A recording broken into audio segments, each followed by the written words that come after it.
Real Madrid প্রমাণ করলো কেন তারা চ্যাম্পিয়ন্স লিগের রাজা। গতকাল রাতে লন্ডনের ওয়েম্বলি স্টেডিয়ামে বরুসিয়া ডর্টমুন্ডকে 2-0 গোলে পরাজিত করে তারা তাদের 15তম শিরোপা ঘরে তুলে নিল। চ্যাম্পিয়ন্স লিগে সর্বোচ্চ শিরোপাধারী রিয়াল মাদ্রিদ দ্বিতীয় সর্বোচ্চ শিরোপাধারী এসি মিলান থেকে 8টা শিরোপা এগিয়ে। তার মানে এসি মিলানে চ্যাম্পিয়ন্স লিগ শিরোপা সংখ্যা 7টি।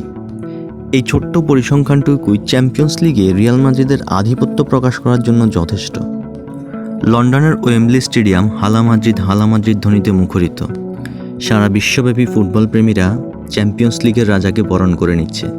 ম্যাচের 74তম মিনিটে কারবাহাল এবং 83তম মিনিটে ভিনিসিয়া জুনিয়রের গোলে রিয়াল মাদ্রিদ তাদের জয় নিশ্চিত করে। 2024 চ্যাম্পিয়ন্স লিগ ফাইনালে এসে অবশেষে কারবাহাল ডিজার্ভিং গোলটা পেল, আর ভিনিসিয়া জুনিয়রের সুইটেবল গোলটা এলো 83তম মিনিটে।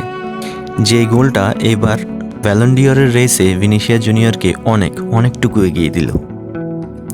ম্যাচের শুরুটা আনচেলত্তি করেছিল যথেষ্ট সতর্কভাবে। খেলার প্রথমার্ধে রিয়াল মাদ্রিদ ডিফেন্সে বেশি মনোযোগী ছিল।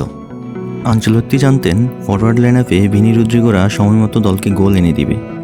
তাই ম্যাচের শুরুতে বরুসিয়া ডর্টমুন্ডের কোনো গোল যেন ম্যাচটাকে জটিল না করে ফেলে, সেই জন্য আনচেলত্তি প্রথম থেকেই যথেষ্ট সতর্ক ছিলেন। সেকেন্ড হাফে এসে রিয়াল মাদ্রিদ আক্রমণাত্মক ফুটবল খেলতে শুরু করে। ম্যাচের 74তম মিনিটে তারা তাদের কাঙ্ক্ষিত গোল পেয়ে যায়। এবারের চ্যাম্পিয়ন্স ট্রফিটা কয়েকটি কারণে রিয়াল মাদ্রিদের জন্য খুবই গুরুত্বপূর্ণ ছিল। প্রথমত, চ্যাম্পিয়ন্স ট্রফির এই ফাইনাল ম্যাচ দিয়েই টনি ক্রুজ রিয়াল মাদ্রিদকে বিদায় জানাচ্ছেন। রাজা জানে কিভাবে কাউকে রাজকীয় সংবর্ধনা দিতে হয়, তাই তো টনি ক্রুজের বিদায়টাও হলো রাজকীয়ভাবেই। চ্যাম্পিয়ন্স ট্রফি জয়ের মধ্য দিয়ে টনি ক্রুজ রিয়াল মাদ্রিদকে বিদায় জানালো। এর থেকে রাজকীয় বিদায় বোধহয় আর হতেই পারে না। দ্বিতীয়ত, ভিনিসিয়া জুনিয়রের জন্য চ্যাম্পিয়ন্স ট্রফিটা খুবই গুরুত্বপূর্ণ ছিল।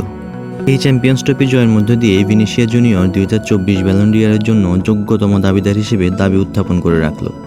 এই চ্যাম্পিয়ন্স ট্রফি হয়তো লুকা মদ্রিচের জন্য রিয়াল মাদ্রিদের জার্সিতে শেষ চ্যাম্পিয়ন্স ট্রফি।